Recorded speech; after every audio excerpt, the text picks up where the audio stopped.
Hey there, nation, and welcome to the show where we help you to play miniatures wargaming on a budget. It is I, Commander Cheapskate, and we're back with another episode of Commander Cheapskate Gamer Reviews.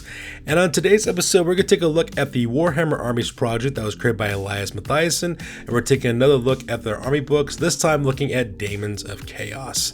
So, for those of you guys who are longtime viewers of the channel, as well as longtime fans of Warhammer Fantasy, know Warhammer 8th edition was actually originally the very last edition of Warhammer Fantasy that was created by Games Workshop when they decided to drop that IP in favor for Warhammer Age of Sigmar. Now, good news for all of us, of course, as we all are now aware that Warhammer the Old World is on the horizon. But until the arrival of the Warhammer the Old World, a lot of players were looking for other ways to continue on playing in Warhammer Fantasy and in that universe and in that setting.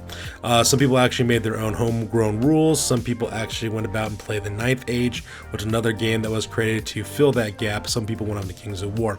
Elias Mathiasen, however, created a 9th edition rule set for Warhammer Fantasy, and not only did he do that, but he also made army books for all the factions that were available at that time, as well as factions that were not originally supported by Games Workshop, armies such as Nippon, Kingdoms, and Albion, etc. But this one, of course, is heralding back to the original days of 8th edition with Daemons of Chaos. So what we're going to do, of course, is go through this book. We'll take a look at the army rules as well as its bestiary. We'll take a look at the magic system as well as magic items and army lists, and of course give our overall conclusion about this product.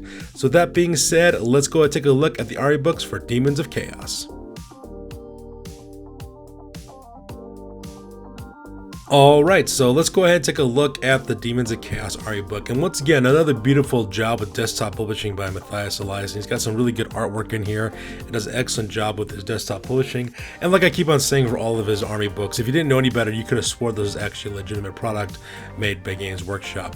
So let's take a look at the contents real fast. We're going to skip the lore because we're not much of a lore video, but we will be taking a look at the bestiary as well as the special characters, as well as their magical lores, magical items, as well as our army list. So this will be a little bit of a deeper dive. So because of that, if you want to look at a specific section of the book review, I will put timestamps down in the description box below so that we can just kind of click through the navigation as well. And for the first time ever, I will also be breaking up this army list between the different factions because there's 4 different chaos gods that these units come from. So I'll put a timestamp for each of the different chaos gods so that way you can focus on which chaos god you like to before.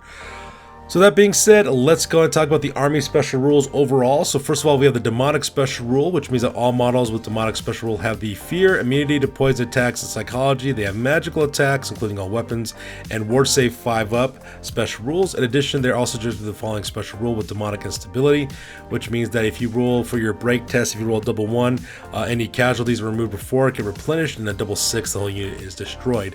And so that's always been around for demon players for a long time now. At the same time, we also have some changes taking place with demonic alignments. So for Demons of Khorne, they have the hatred of Slaanesh, which they've always had, magic resistance 1, which I believe is brand new in this edition, as well as strength bonus 1 special rule all the time. So they don't necessarily need to charge in combat in order to get that strength bonus. So that's kind of nice. Demons of Tzeentch, for example, have the hatred of Nurgle, which has always been the case. They can reroll war saves of 1, and also they can also reroll challenging results of 1. So that pretty much stay the same. Demons of Nurgle, for example, have hatred of Tzeentch Units. Every model in base contact with the Demon Nurgle suffers -1 penalty to their weapon skill, which is kind of nice. And Demons of Slaanesh, they have the hatred of Khorne special rule, and they have the armor piercing 2 special rule. So now they've got a little bit more of a buff with their armor piercing. So now that we're done with the army special rules, let's go ahead and talk about our very first faction, which is Khorne. So the very first Chaos God we're going to start off with is Khorne with his Bloodthirsters. So let's talk about those guys real quick. So these are the Greater Daemons with movement 8, weapon skill 9, ballistic skill 5, 6 strength and toughness of wounds, 8 initiative, 6 attack, and 9 leadership. They are Demons of Khorne, so they get that additional strength. They have demonic as well as fly, 8 special rules with killing blow and magic resistance 1. They also have an Aura of Fury. All Demons of Khorne within 12 inches of a Bloodthirst may reroll to wound and gain the fight and extra ranks 1 special rule. So that's kind of a nice buff there. They also have Hellfire, the Bloodthirster gains a Strength 5 breath weapon with flaming attack special rule, and Relentless Hunter, the Bloodthirster gains a Hatred of special characters rule and gains 3 inches to his charge range when charging unit containing any characters. So I've never played Demons of Chaos before, but I imagine these are brand new upgrades that were not available before. I'm just assuming because, like I said before, I never played Demons of Chaos before. And then we have the Heralds of Khorne, which are our hero level characters with movement 5, weapon skill 7, 5 strength, ballistic skill, strength, and 4 toughness, 2 wounds, 6 initiative, 3 attacks, 8 leadership. They have Demons of Khorne, demonic, as well as natural armor 6. They have 3 locuses they can upgrade to. Locus of Abjuration, the model and all new models in the unit have magic resistance 2 special rule. Locus of Fury, this model and all models in his unit have the Frenzy special rule. Note that this Frenzy is not lost, the unit loses a round of combat. And Locus of Wrath, this special rule, all models in his unit have the Hatred special rule. So that part is kind of cool there. We also have our Bloodletters, which are our core choice for our Khorne units. They have movement 5, weapon skill, ballistic skill 5, strength of 4, 3 toughness, 1 wound, 4 initiative, 1 attack, 7 leadership. The Blood Reaper with their champion has 1 additional attack. They have Demons of Khorne with demonic with armor 6 this time, and their Hellblade gives them the Killing Blow special rule. So not much has really changed there at all. Then we have our Blood Crushers, which are of course Bloodletters mounted on Juggernauts. So let's talk about these guys real quick. So the Bloodletter, just a typical Bloodletter type stats. The Blood Hunters are champion with additional attack. The Juggernauts movement 7 with weapon skill 4, 0 ballistic skill, 5 strength, 4 toughness, 3 wounds, 2 initiative, 3 attacks, and 7 leadership. It's Monsters Cavalry with a Demon of Khorne, demonic, and natural armor 5. Oh, special rules. So that part's kind of nice. And of course our Juggernauts, we just got done talking about those guys earlier with those same stats. So that part's kind of nice. Then of course we have our Flesh Hounds, which are another one of our special choices that these guys have. Let's take a look here. The Flesh Hounds got movement 8, 4 weapon skill, 0 ballistic skill, 4 strength and toughness, 1 wound, 4 initiative, 2 attacks, 7 leadership. The Gorehound, which is their champion, has 1 additional attack. We have Demon of Khorne, demonic with natural armor 6 up. The Call of Khorne gives them magic resistance 2, which looks pretty cool. Ooh, I don't know if they have ambushing rules at all. They used to have ambushing rules in the old edition, so we got to take a look to see if that's available as an upgrade option. Then we have a new unit called the Blood Beast, which is actually a new unit. I don't think I've ever seen one of these before. I'm not sure if they're from an earlier edition of Warhammer, but let's take a look at these guys. So these are monstrous beasts with movement 7, 4 open skill, 0 ballistic skill, 5 strength and toughness, 3 wounds, 4 initiative, 4 attacks, 7 leadership. They're Demons of Khorne with demonic and natural armor 6 up. So that part's kind of cool. We have a large monster version of that. And then of course we have our lovely skull cannons, which of course are absolutely terrifying to go up against, with movement 6, weapon skill 5, 5 strength and toughness, 4 wounds, 2 initiative, 3 attacks, because it itself attacks, as well as the Bloodletter crew, which are of course typical Bloodletters. Demons of Khorne with an armor save of 4 up, demonic natural armor 6, that's kind of nice. The Skull Cannon of course follows the same cannon as a profile as a cannon with 12 to 48 inch range, strength 10 attack, flaming attacks, multiple wounds d6, slow to fire, and gore feast. If this chariot's impact hits, cause unsaved wounds, immediately roll a d6 for each wound caused. For a score of 4+, the chariot regains a single wound lost early in the game. So Blood Chariot, the Skull Cannons, still just as deadly as always. Then we have our Blood Thrones, which are the chariots that the heralds can ride. So let's talk about that real quick. So it's movement 6, weapon skill 5, strength and toughness 5, 4 wounds, 2 initiative, 3 attacks. With Bloodletter crew, of course, being normal. Armor is a save for a chariot of 4+, with Demon of Khorne, demonic, as well as Gore Feast, so it has the same exact thing as the cannon, as well as natural armor 6, and Totem of Endless Bloodletting. Any Demon of Khorne whose unit is within 6 inches of a herald on a Blood Throne of Khorne benefits from the herald's locus, exactly within the same unit. So that part is kind of neat. So that part is kind of cool, which is kind of interesting. So you could definitely use that to buff up all your units with that, which is kind of nice. Then we have Scarbrand. This is the special character, the Bloodletter special character. This is what we have. Oops, going a little too far on that one. I apologize for that. So let's take a look at his stats real quick. So Scarbrand, he's got 8 movement, 10 weapon skill, 5 ballistic skills, 6 strength and toughness, 6 wounds, 9 initiative, 6 attacks, 9 leadership. He's got Aura of Fury, Demons of Khorne, Demonic, Frenzy, Hatred, Killing Blow, Magic Resistance 1. He has Bellow of Endless Fury. This is a Strength 5 breath weapon. He's got Rage Embodied. Scarbrand can never lose his Frenzy. In addition, while Scarbrand is alive, all units within 12 inches, both friendly and enemy of him, are subject to the rules of for hatred. So that's kind of interesting. He's also got the demonic gifts of Slaughter and Carnage, which is paired magic weapons. 2-hand weapons. Attacks with these weapons have the ignored armor saves special rules. So very cool there. Then we have Skull Taker, which is the herald, which is Khorne's personal champion. It's got 5 movement, 8 weapon skill, 5 strength, ballistic skill, 4 toughness, 2 wounds, 7 initiative, 4 attacks, 8 leadership. Demon of Khorne with Demonic special rule, Locus of Wrath, as well as Natural Armor 6+. He's got Skull for the Skull Throne. Skull Taker must always issue a challenge or accept a challenge if one is offered. He's got the Slayer Sword. Attacks made with the Slayer Sword have the Flaming Attacks and Killing Blow special rule. If Skull Taker is finding a challenge, attacks made with the Slayer Sword also gain the Heroic Killing Blow special rule. Very deadly ability there. And Cloak of Skulls gives him Natural Armor 3+, so he's got 3+ armor, which is kind of nice, as well as Magic Resistance 1, so pretty interesting there. Then we have Karanak, which is the actual personal flesh hound of God Khorne himself. It's got movement 8, 7 weapon skill, 0 ballistic skill, 5 strength and toughness, 2 wounds, 6 initiative, 4 attacks, 8 leadership. Can never be the army general, but may join units. Oh, can join units of flesh hounds, so that part's kind of interesting. He could actually lead his own unit, which is kind of nice. It's a Demon of Khorne with Demonic, as well as Hatred, Locus of Fury, as well as armor, natural armor 6+. It's got Prey of the Blood God. At the start of the game, before deployment, nominate one enemy character in the entire enemy army. This is the Quarry of Khorne that Karanak has come to claim. Karanak rerolls failed to hit and 2 wound rolls against the chosen character. It's also got the Brass Collar of Bloody Vengeance.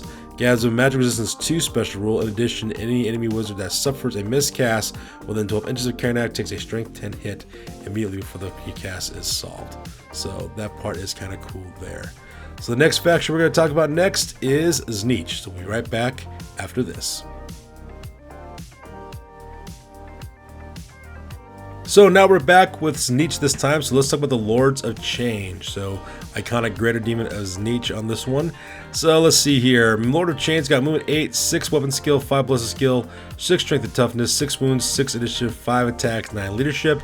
It's a monster. It's got the Lords of Change, wizard uses spells, and Lord of Tzeentch. It's also got Demon of Tzeentch, Demonic Fly 8, and Barrage of Knowledge. All enemy units within 8 inches of a Lord of Change suffer -1 to their weapon skill and ballistic skill. This has no effect on Demons of Tzeentch. So that's interesting.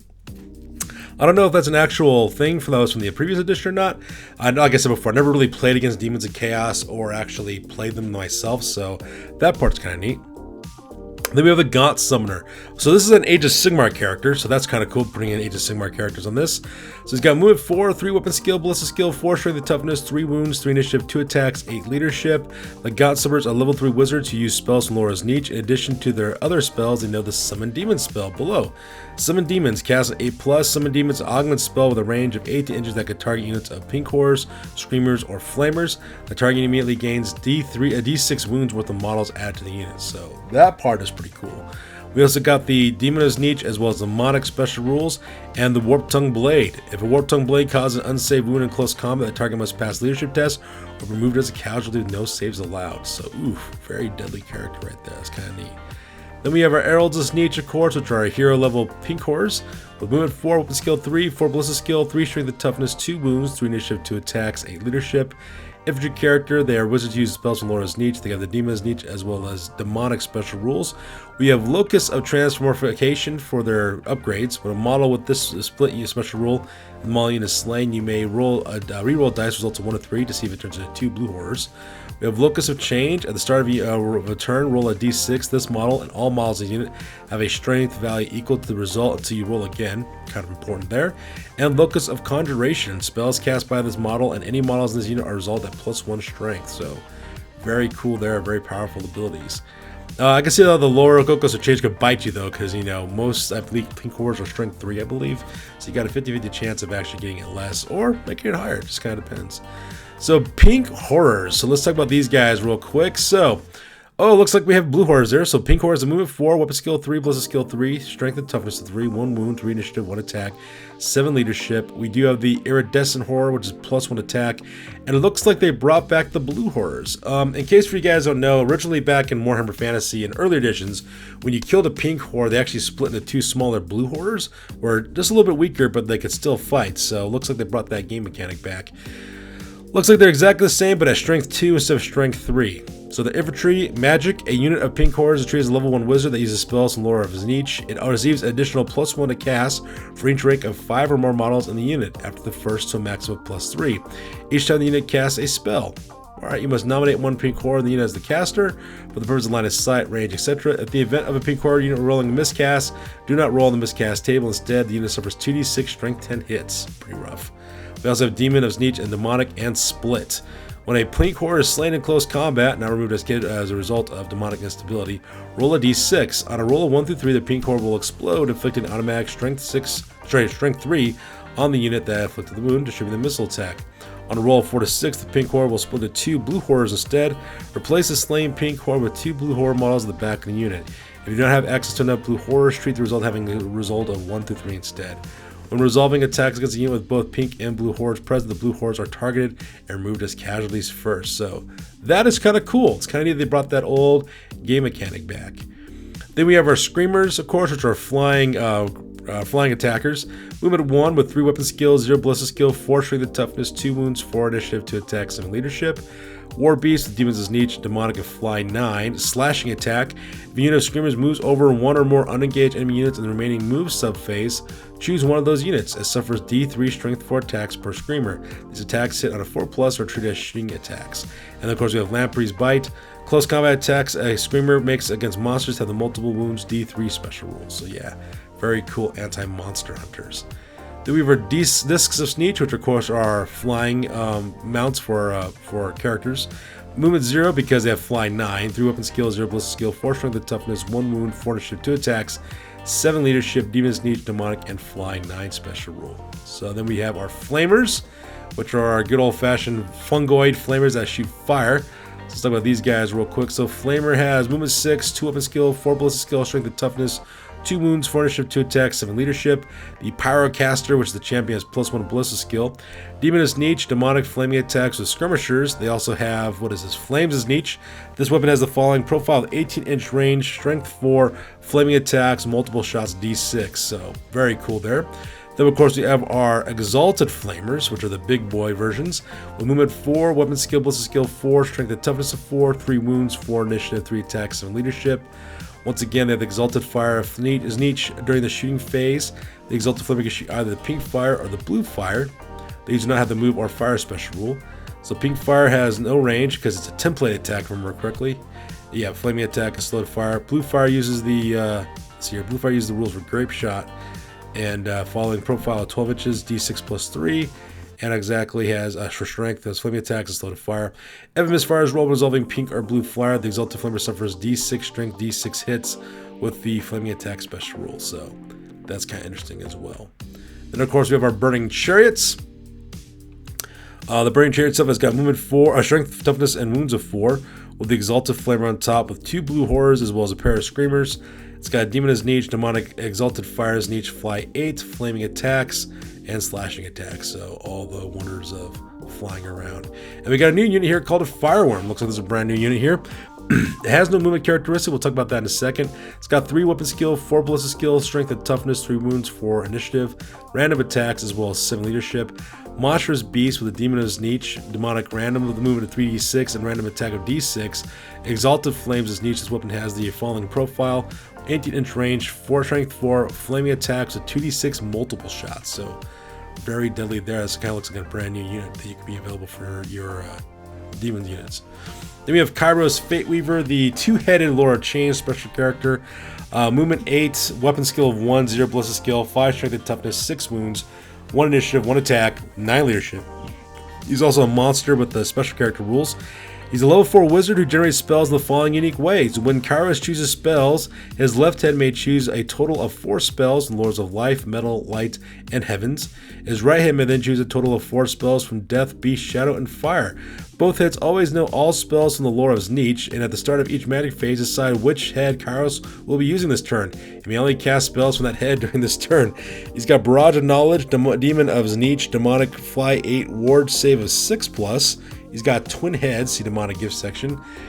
And at the same time, he has Staff of Tomorrow, arcane item. Kairos always lets you reroll a single d6 of your choice once per turn. Declare before you make a reroll. If this is used to reroll a single dice for a batch of d6, 3d6, etc., the other dice in the batch cannot be rerolled. It's a very interesting special character there. We also have the Blue Scribes, which of course have weapon skill 3, ballistic skill, strength and toughness of 3, 2 wounds, 3 initiative, 2 attacks, 7 leadership. They're running a Disc of Tzeentch. See, they're Demon Tzeentch with Demonic and Fly 9. Spells Siphon. Whenever an enemy successfully casts a spell, place a counter next to the Blue Scribes. At the start of your next magic phase, the Blue Scribes can make a channeling attempt for each counter. Once a Blue Scribe has attempted to channel, remove all counters from them. And they have the Scrolls of Sorcery. The blue scribes can cast one spell from one of the 8 Lords of Battle Magic in the Warhammer rulebook during each of their own magic phases. You can choose which lore the spell is to be cast, but must roll a d6 and consult the magic lore to see which spell is cast. If there is no valuable target, you can choose not to cast a spell that has been rolled. The blue scribes do not cast that spell that turn. Spells cast by the blue scribes are treated as innate bound spells with power level equal to their casting value. So that's kind of interesting with those guys. And then of course we have the Changeling, which is the special character that's always shapeshifting and doing all kinds of stuff. Let's see, he's got movement 4, weapon skill 3, plus skill 4, 3 strength toughness, 2 wounds, 3 initiative, 1 attack, 8 leadership, level 1 wizard who knows spells and lore as Tzeentch, demon as Tzeentch with demonic and locus of transmogrification. And it says he's got formless horror. At the start of each close combat phase, choose an enemy model in base contact with the Changeling. The Changeling may increase any and all of his weapon skill, strength, toughness, initiative, and attacks characteristic to match those of the chosen enemy model until the end of the phase. If the chosen model has more than one value for a characteristic, as in the case of mounted model, the Changeling may always choose the highest value. The Changeling cannot match the characteristic of an enemy that is fighting a challenge unless a Changeling is fighting in the same challenge. So, very interesting character as well.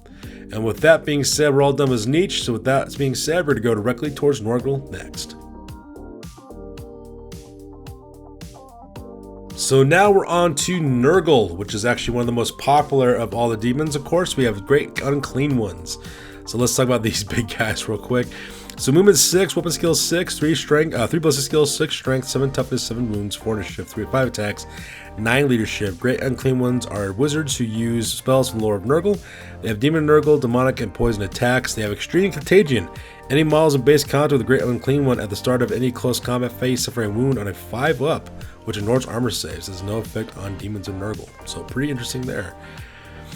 Then we have the Heralds of Nurgle, well, of course, are the special characters. These guys, not special characters, they're hero characters. Movement 4, weapon skill 5, ballistic skill 5, strength and toughness of 5, 2 wounds, 4 initiative, 3 attacks, 8 leadership, demon Nurgle, demonic. They have the locus of virulence. This model and all models in the unit automatically wound in close combat on a to-hit roll of 6+. Interesting. We also have Locus of Fecundi.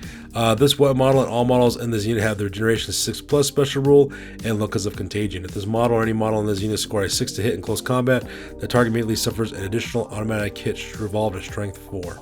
Kind of sad about the Locus of Virulence because it used to be a buff to poison attacks, so that's kind of sad to see that one go. Oh well. Then we have Plague Bearers, of course, which are of course the core choices for Demons of Khorne Army. They have movement 4, weapon skill 3, ballistic skill 3, 4 strength and toughness, 1 wound, 2 initiative, 1 attack, 7 leadership.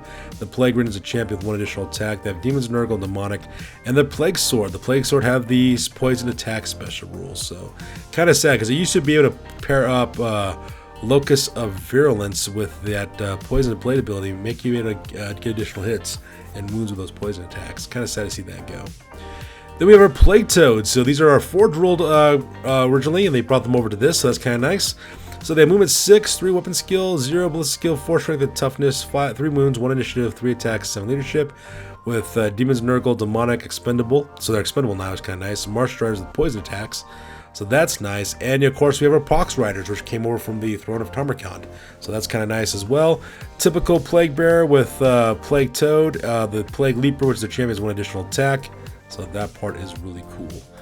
Then we have our Plague Drones, which of course are our giant rot flying characters with 4 weapon skill, 4 movement, 3 weapon skill, ballistic skill, 4 strength and toughness, 1 wound, 2 initiative, 1 attack, 7 leadership.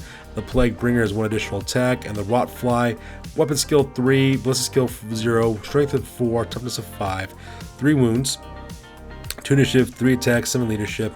Looks like the Monstrous Cavalry, Demon Nurgle, demonic, fly 6 with poison attacks. Oh, they're fly 6 now, so much slower than the hovering ability they used to have. But at least they can fly though, which means they can march fly, which is kind of nice. The poison attacks, the Rot Fly.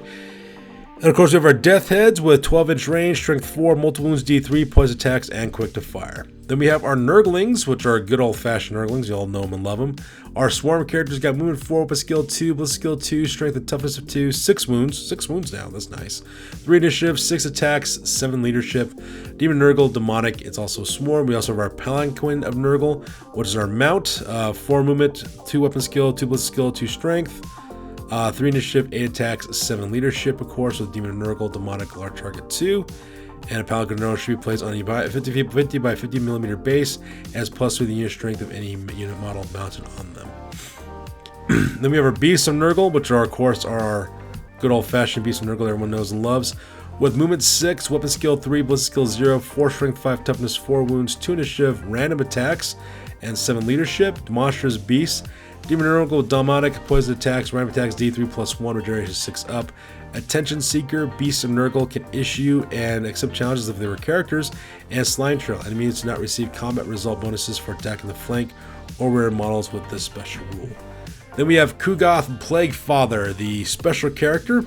He's got movement 4, weapon skill 6, 3 strength, 3 ballistic skill, 6 strength, 7 toughness, 7 wounds, 4 initiative, 6 attacks, 9 leadership. He's riding a Palanquin of Nurgle as well. Level 4 wizard uses spells in Lord Nurgle. He's got Demon Nurgle, Demonic, Extreme Contagion, Hatred, Dwarf special rule. He's got Nurgling Infestation as well as Slime Trail for his demonic gifts. Necrotic Missiles, magic weapon. This shooting attack is fired accordingly according to the rules for a stone thrower, except Kugoth may move, but not march and fire if the following profile. So 12 to 36 inch range, 5 attack with the stone thrower template, ignores armor save, slow to fire. In the event of a misfire, Kugoth has accidentally squashed Nurglings and the shot has no effect, which is nice. Then we have Epidemus, our Tallyman, so that's another special character, is back again. So he's got movement 4, weapon skill, ballistic skill 5, and strength and toughness of 5, 2 wounds, 4 initiative, 3 attacks, 8 leadership, riding a Palanquin of Nurgle. He's got Demon of Nurgle, Demonic, Large Target 2, Locus of Virulence. He's also got the Tally of Pestilence. Whilst Epidemus is live, keep account of all unsaved wounds caused by Demons of Nurgle, friend or foe, and by spells from Lord of Nurgle. At the start of each of your turns, consult the table below to determine the effect of the Tally of Pestilence. Know that these effects are cumulative. If Epidemus is killed, these effects are immediately lost. So, 0 to 6 wounds of effect on 7+ wounds, all Demons of Nurgle, friend and foe, gain +1 strength. 14+, all Demons of Nurgle, friend and foe, gained +1 toughness. 21 wounds, all Demons of Nurgle, friend and foe, gain the Killing Blow special rule. And plus 28 wounds, all Demons of Nurgle, reroll failed war save. So once again, still a very powerful character, does a really awesome thing for his armies. Then we have Horticulus Slimex, the Grand Cultivator, which is a special character from Age of Sigmar. So that's kind of nice, they brought this character in. So let's talk about him real quick. So Horticulus Slimex got movement of 4 with skill 5, split skill 5, strength and toughness of 5, 2 wounds, 4 initiative, 3 attacks, 8 leadership. He's riding Mulch, which is the giant snail with 4 movement, 3 weapon skills, 0 ballistic skill, 5 strength and toughness, 4 wounds, 1 initiative, 4 attacks, 7 leadership. Monstrous Cavalry, special character, Demon of Nurgle, Demonic Locus of Fecundity. He's got Beast Handlers, friendly Beasts of Nurgle within 8 inches of Horticulus Slimex. We rerolled failed charge rolls and to hit rolls of 1, so that's kind of nice. And Death, there is life. All friendly Demons of Nurgle gain the Regeneration 6+ special rule while they're within 8 inches of Horticulus Slimex. And if I remember correctly, I believe Ward and Regen save stack, so that is extremely powerful. And cultivating the Garden of Nurgle. Once during the battle at the start of your turn, you may select a Venom Thicket within 3 inches of Horticulus Slimex and more than 1 inch away from any other model or terrain features. So very cool there. And he's also got the Slime Trail special rule attached to him. So very cool there. So with that being said, we're going to now be done with Nurgle and we're going to move on to Slaanesh. So now we're back with Slaanesh and starting with the Keepers of Slaanesh, the Greater Demons. So let's take a look at that real fast. So they have movement 10, so really quick, 8 weapon skill, 5 ballistic skill, 6 strength and toughness, 6 wounds, 9 initiative, 6 attacks, 9 leadership, so they're very fast there. Keepers of Secrets are wizards who know spells in lore Slaanesh, Demon of Slaanesh with Demonic. They have Sensual Barrage. All enemy units within 6 inches of the Keeper of Slaanesh have a -1 penalty to their weapon skill and initiative. It has no effect on Demons of Slaanesh, so not sure if that was originally an 8th edition or not, but that is really powerful ability right there as well. Then we have the Infernal Rapturous, which is from Age of Sigmar. So it looks like they brought that character over. So yeah, she's playing like something out of like Hellraiser, playing a harp made out of a human being, which is kind of terrifying. So she's got movement of 4, weapon skill 7, 6 ballistic skill, 4 strength, 3 toughness, 3 wounds, 8 initiative, 5 attacks, 8 leadership. Demon of Slaanesh with Demonic special rule. She's got Discordant Disruption. All enemy wizards within 18 inches of an Infernal Rapturous whose casting roll contains any double suffers a strength 4 hit for each double rolled. Kind of nice there. Harmonic Alignment. All demons of Slaanesh within 6 inches of an Infernal Rapturous may reroll failed ward saves. So that's kind of cool too. Versatile Instrument. During the shooting phase, the Infernal Rapturous can play either Cacophonous Melody or Euphonic Blast. These are missile attacks. Cacophonous Melody uses the following profile of 18-inch range, strength 4, 2d6 multiple shots, very powerful. Euphonic Blast has 24-inch range, strength 6, multiple wounds d3. So wow, very powerful ability there for a character. That might be one that you might want to include in your army. Then we have our Heralds of Slaanesh, of course, with movement of 6, 7 weapon skills, 6 ballistic skill, 4 strength, 3 toughness, 2 wounds, 7 initiative, 4 attacks, 8 leadership. Herald of Slaanesh is upgraded to wizard, uses spells and lore of Slaanesh. He's a demon of Slaanesh with demonic special rules. We have Locus of Grace. This model and all models and her unit automatically pass danger terrain tests, lookout cert tests, and characteristics tests, but not leadership tests. Locus of Swiftness. This model, all models and her unit have the always strike first special rule. Always been a huge part of that. And Locus of Beguilement. Any unit with base contact with this model or model of their unit are subject to the always strike last special rule. So, pretty cool. This model or a model in her unit. So that's kind of nice. Giving your enemies always strike last could be very powerful too. So that's kind of cool. Then we have our Demonettes, of course, which are our core choices for Slaanesh. Movement 6, weapon skill 5, ballistic skill 4, 3 strength, toughness, 1 wound, 5 initiative, 2 attack, 7 leadership. All the exact same thing for the Luris with +1 attack, so very deadly there. Then we have our Seekers. You, of course, ride on the Steeds of Slaanesh. Exact same stats as a normal Demonette with the Heartseeker having +1 attack. Steeds of Slaanesh has got 10 movement, 3 weapon skill, 0 ballistic skill, 3 strength, toughness, 1 wound, 5 initiative, 1 attack, 7 leadership. Cavalry with Fast Cav, Demonic with Demons of Slaanesh, and Poison attack, so that's still the same. Steeds of Slaanesh, they're still exactly the same as always. Then we have our Fiends of Slaanesh. So those guys have movement 10, weapon skill 4, 0 ballistic skill, 4 strength and toughness, 3 wounds, 5 initiative, 3 attacks, 7 leadership. Demon of Slaanesh with demonic special rules. They have the Spophoric Musk. Models in base contact with one or more Fiends of Slaanesh suffer a -1 penalty to both weapon skill and initiative, and that has no effect on Demons of Slaanesh. So that's kind of a nice way to cripple your enemy a little bit before you attack them. Then we have our Secret Chariots. Let's see, we have our Secret Chariot with 9 movement, 4 weapon skill, 4 strength, toughness, and wounds. With our Exalted Chariot having an additional 4 wounds on top of that. We have our Demonettes on board, as well as our Lurinous, as well as our Steeds of Slaanesh. Demon of Slaanesh with impact hits of 2d6, with demonic, with poison attacks, Totem of Endless Pleasure. Any Demon of Slaanesh whose unit is within 6 inches of a Herald on an Exalted Chariot of Slaanesh benefits from the Herald's Locus, exactly from the same unit. So looks like Slaanesh and Khorne kind of stepping up their game on this one, so that's kind of nice. And of course, we have our Hellflayers. Those are the huge ones with the blades attached to them. 9 movement, 4 strength and toughness and wounds. We have our Demonette crew with our Luris as well as Steeds of Slaanesh.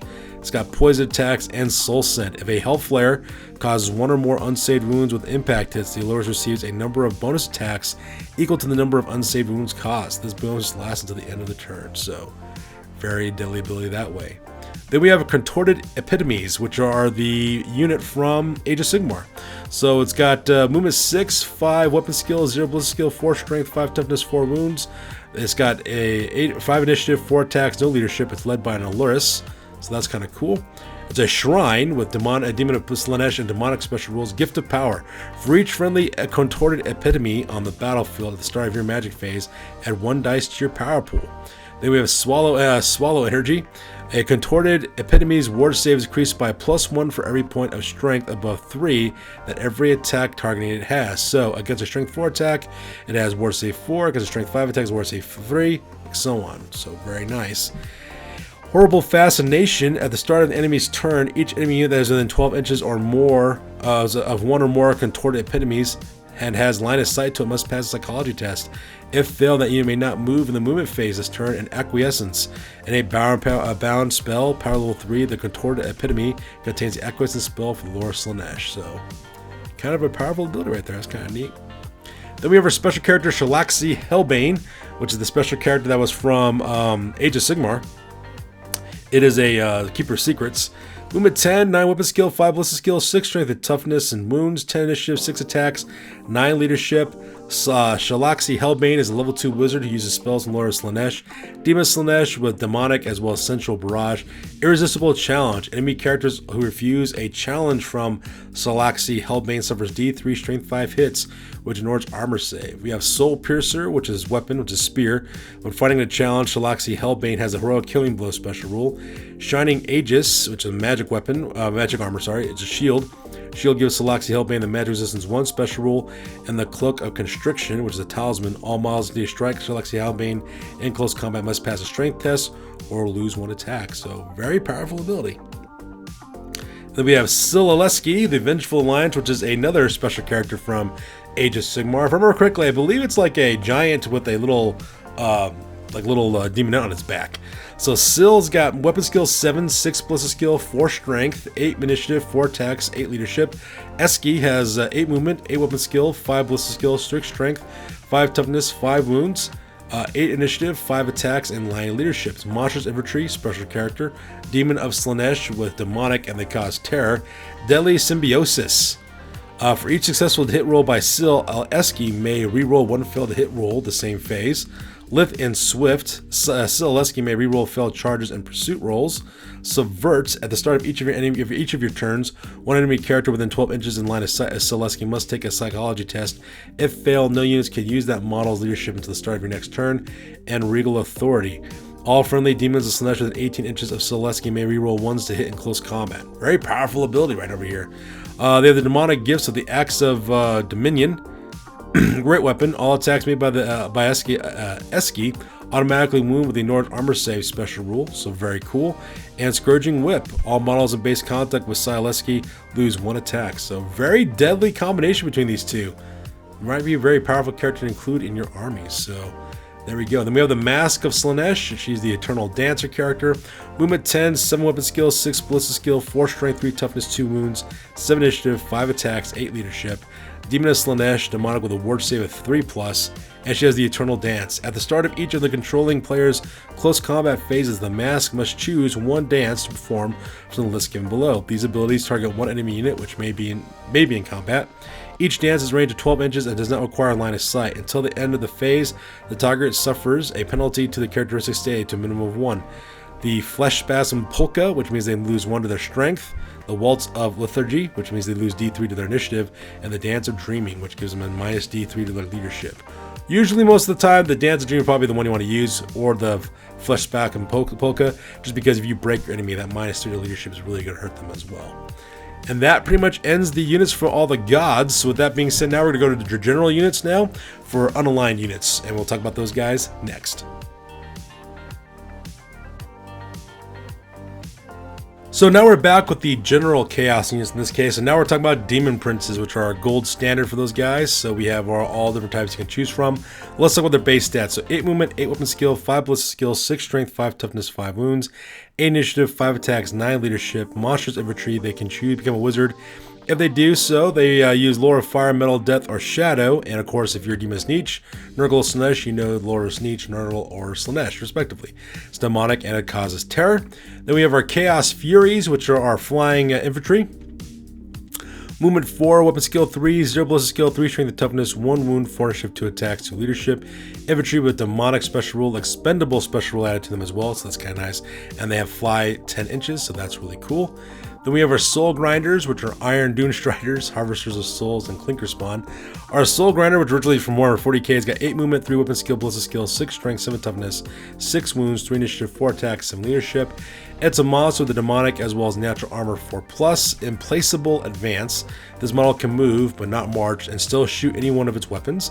We have Caught by the Iron Claw. Immediately before the Soul Grinder makes his attacks, nominate 1 model in base contact with a Soul Grinder. That model must pass an initiative test. If failed, all other attacks the Soul Grinder makes against that model this turn hit automatically.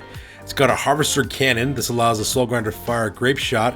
If a misfire is rolled in the artillery dice, the Soul Grinder says suffers a wound with no saves of any kind allowed.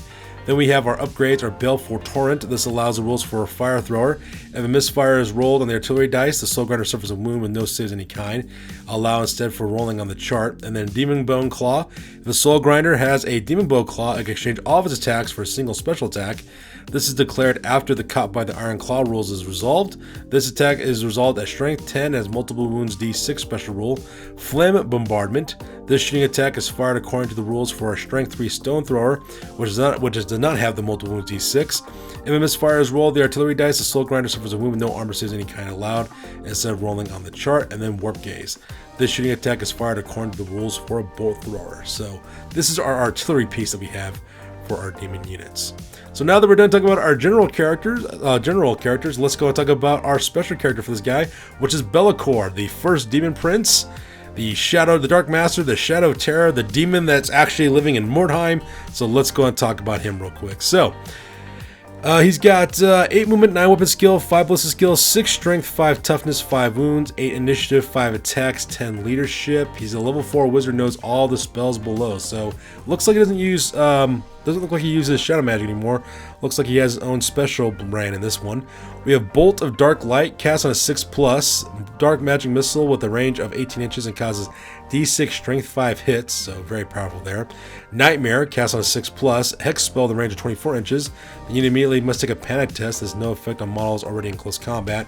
Curse of the Dark Master, cast on a 7+, hex spell with a range of 24 inches. Until the start of Be'lakor's next magic phase, the target unit suffers -1 to hit penalty with both shooting and close combat attacks. Very powerful. Fog of Death is a direct damage spell that targets all enemy units within 18 inches. Each unit suffers D6 strength 3 hits. And then we have Coils of the Serpent, cast on a 12+, direct damage spell with a range of 12 inches that targets a single model. The target must pass a toughness test. If failed, the model is crushed to death as removed from play with no saves allowed.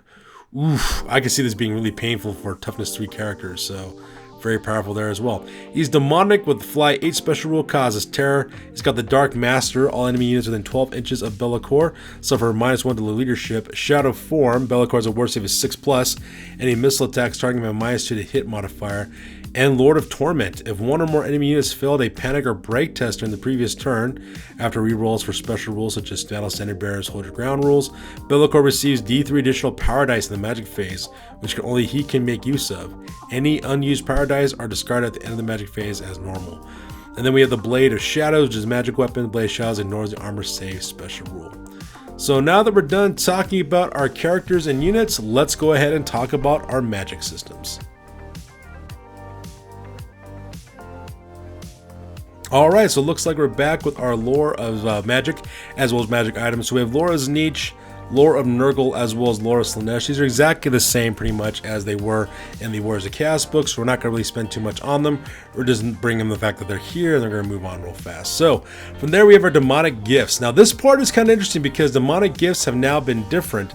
I know in the original 8th edition rules you had a table that you had to roll on for greater, I think was it greater, lesser, and exalted gifts, I think is what they were called. So you never really got to choose exactly what you had. It was all kind of random. Well, it looks like in this one, they've done away with that system. It looks like we actually have full-blown gifts you can purchase. So it says, demon princes and greater demons are blessed by their gods, forever marked as slaves to their will. Demonic gifts are special rewards that chaos gods bestow upon their most favored demonic followers. Many of the gifts bestowed upon them are in their demonhood. Many are weapons and magics at their disposal to slay the enemies of chaos, to befuddle their minds and terrify their souls. By these gifts are the demon princes known, each individual from his dark brothers, a mighty warrior, a potent spellcaster, lord of the armies of the chaos waste, and heralds of the world's destructions. Characters may select one or more gifts from the list below. Multiples of the same demonic gift may not be taken for a single demon. So it looks like what we have here are general demonic gifts, followed by very specific gifts given by different chaos gods. So let's go ahead and talk about that. So we have Chaos Disruption for 30 points.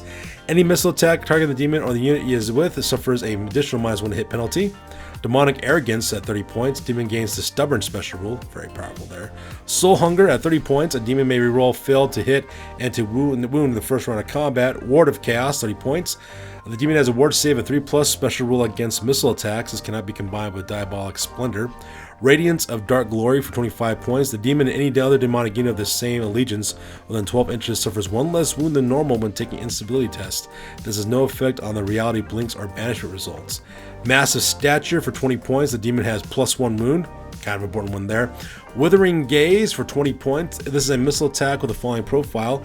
Range 12, strength 6, quick to fire, and demonic splendor at 15 points. A damage roll of failed ward save. So very cool there. Then we have our Gifts of Khorne. The following powers may only be taken by Demons of Khorne. Dark Insanity for 55. The demon replaces normal attacks with the random attacks 2d6 plus 2 special rule. Wow, that is insane. I guess that's why it's called Dark Insanity. Awesome Strength at 50 points. The demon gains plus 3 to its strength. Spell Destroyer at 25. If an enemy spell is successfully cast on model with this gift, or the unit is in, roll a d6. Under 4+, the spell is destroyed after it's been resolved, and the enemy must discard the spell for the rest of the game. Very powerful ability for Khorne. Spell Breaker for 25 points, one use only. When an enemy spell has been cast, a demon of this gift may use it instead of attempting to dispel the spell by using Dispel dice. This gives them 6 free dice to attempt to dispel the spell, which cannot be combined with any other Dispel dice. This may be used to dispel spells that remains in play. Very cool. Immortal Fury for 25 points. The demon gains the Hatred special rule, which applies in all rounds of close combat. However, it must always pursue fleeing enemies. Then we have Battle Master for 25 points. The demon receives +1 hit in close combat, kind of a powerful ability. And Might of Khorne, 20 points. The demon gains a Heroic Killing Blow special rule for 20 points. That is not bad right there.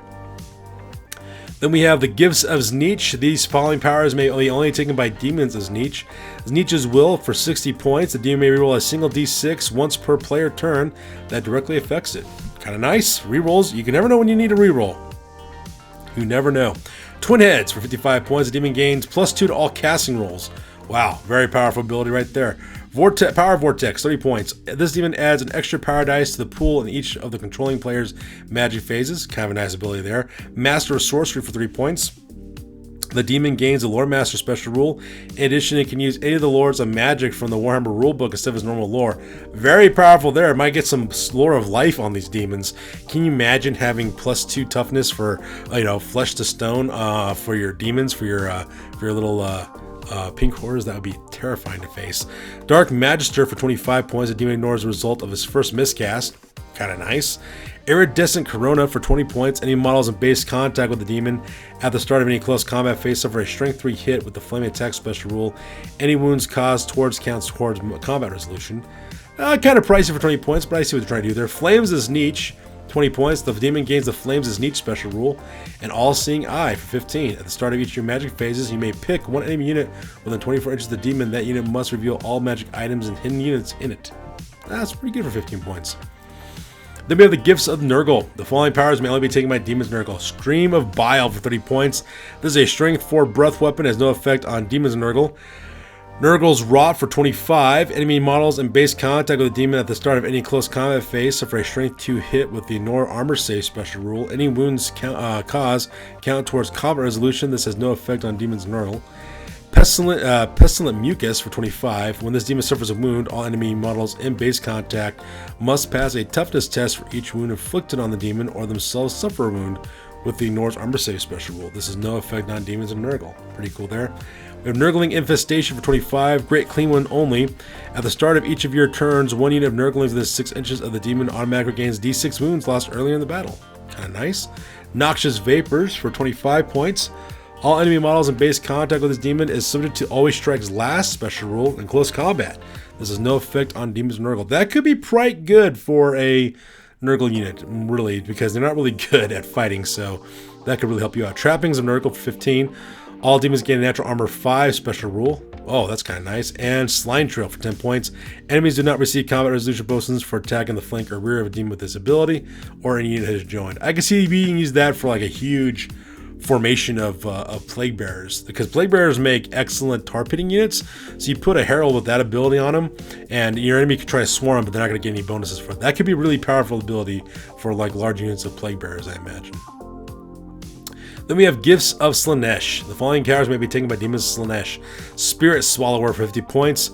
Roll a d6 for each unsaved wound the demon caused in close combat, or 4+, the demon regains 1 wound lost earlier in the battle. That's kind of nice. That would be really cool to have for a Slaanesh demon. Temptor for 30 points. At the beginning of combat, one enemy character in base contact with the demon must pass a psychology test. If the test is failed, the character will direct his attacks against friendly models or units chosen by the demon's controlling player. These wounds count towards the demon's combat resolution. If there are no suitable targets in base contact with the character, he or she does not attack at all this turn. Oh, wow. That could be really powerful, especially if... Okay, let's take a look here. One enemy character. Okay, so it's character. I was going to say, can you imagine if you did this on a monster? What would happen? But no, it has to be characters only. Alright, so Siren Song for 25 points. This gift is used during the enemy turn before charges are declared. Nominate one enemy unit within their maximum charging distance and within line of sight to the demon. This unit must be able to charge according to the normal Warhammer rules. The target must pass a psychology test. If failed, they must declare a charge against the demon or the unit he is with. There's Beforic Must for 25. Models in base contact with one or more models with this suffer -1 penalty to the weapon skill and initiative. This has no effect on demons of Slaanesh. Unnatural Swiftness for 25. The demon has always strike first special rule. Very powerful ability right there. Allure of Slaanesh for 20 points. Any models in base contact with the demon must pass a psychology test. If the test is failed, the affected model may not strike blows in that round of combat. Very powerful. Enrapturing Gaze at 20 points. Units in base contact with the demon must use their own leadership value. This has no effect on models with the immunity psychology special rule. Interesting. And Tormentor. 20 points. Each unsaved wound inflicted in close combat from the demon counts as 2 wounds for the purposes of combat resolution. There's no effect on models with immunity psychology. That could be a very powerful ability right over there as well. So it's kind of nice to see that, because I know one of the biggest flaws of a demonic army in the 8th edition is that people were really upset they had to roll for random gifts, but it's kind of nice you can kind of customize your guys accordingly, so that's kind of nice. And then we have our Hellforged artifacts, so let's talk about that real quick. So the Axe of Khorne for 30 points, Demons of Khorne only. The wielder receives +1 attack for each enemy model he is in base contact with, the maximum of +3 attacks. Armor of Khorne, 25 points. Medium armor. In addition, magic weapons carried by enemy models lose all their magical abilities whilst the bearer remains in contact with a demon.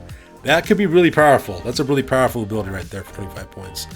Icon of Endless War. This unit adds D3 inches to its charge move for 25 points. That's not bad. Then we have the Staff of Change for 50 points. Any character or monster that suffers one or more unsaved wounds with the Staff of Change must immediately pass a toughness test or suffer additional D6 wounds with the in order to armor save special rule. If such a model loses its last wound to the Staff of Change, it explodes. All models within D6 inches immediately suffer a single strength 5 hit. So, very powerful ability there. Demonic Robes for 20 points. The demon can never be wounded on better than a 3+. And Banner of Change for 25 points. Bound spell, level 4. The Banner of Change contains direct damage spell that targets all enemy units in base contact. The unit suffers 2d6 strength 3 hits. Very powerful ability for 25 points as well. Then we have the Bale Sword for 25. At models, attacks made with the Bale Sword have the poison attacks at multiples D3 special rule. Very nice. Plague Flail for 25. Demon Nurgle only. Flail. Any character or monster that suffers one or more unsaved wounds from the Plague Flail must immediately pass a toughness test or suffer another wound with the Arnor's armor save special rule. And then we have the Iron of Eternal Virulence for 25. Each unsaved wound caused by the unit rolling a 6 on their 2 wound adds an extra point of combat resolution. Very, very deadly. And then we also have the Lash of Despair for 25 points.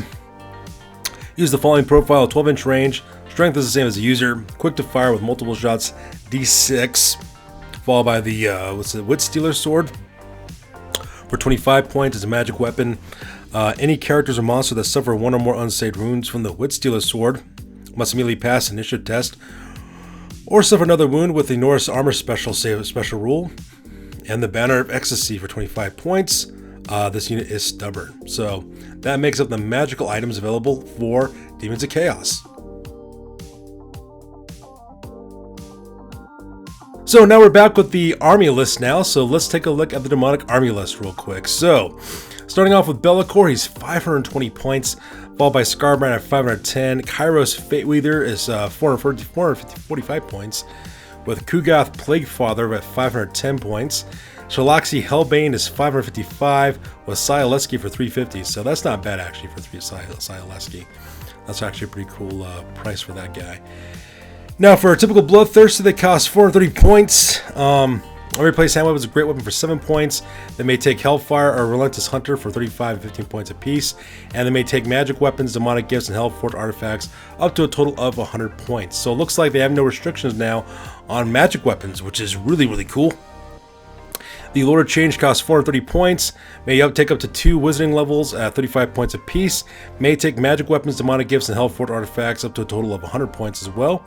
Great Unclean Ones 430, they could take additional hand weapon for 6 points, may take up to 3 level wizards for 35 points apiece, and may take magic weapons, demonic gifts, and Hellforged artifacts up to a total of 100 points apiece as well. We have our Keeper's Secrets at 430. May take a shield, which is interesting, for 6 points. May take up to 3 magic levels, up to 35 points apiece. And may take magic weapons, demonic gifts, and Hellforged artifacts up to a total of 100 points. Then we have our Gaunt Summoner of Tzeentch for 245 points. May be upgraded to level 4 wizard for 35. May be mounted on a Discus Tzeentch for 25. May take magic weapons, demonic gifts, and Hellforged artifacts up to a total of 100 points right there as well. And they have Infernal Rapturous. That's also a Lord character, wow, for 195 points. May take magic weapons, demonic gifts, and Hellforged artifacts up to a total of 100 points as well. Then our typical Demon Prince is 240 points. May take up to 4 lizard levels, except for Demons Apprentices of Khorne for 35 points apiece. May wear either light armor for 5 or medium armor for 10. It can be upgraded to fly 8 for 25 points. And may take one of the following: Demon of Khorne for 15, Tzeentch for 15, Nurgle for 15, or Slaanesh for 5. And may take magic weapons, demonic gifts, and Hellforged artifacts up to 100 points. A Demon Prince of Khorne may take up to 150 points instead. That makes sense, if they can't take magic levels, that they get equipment instead. So that's pretty cool there. Then we have, our heroes. Skull Takers, 215. May be mounted on a Juggernaut of Khorne for 50 points, or a Blood Throne for 160.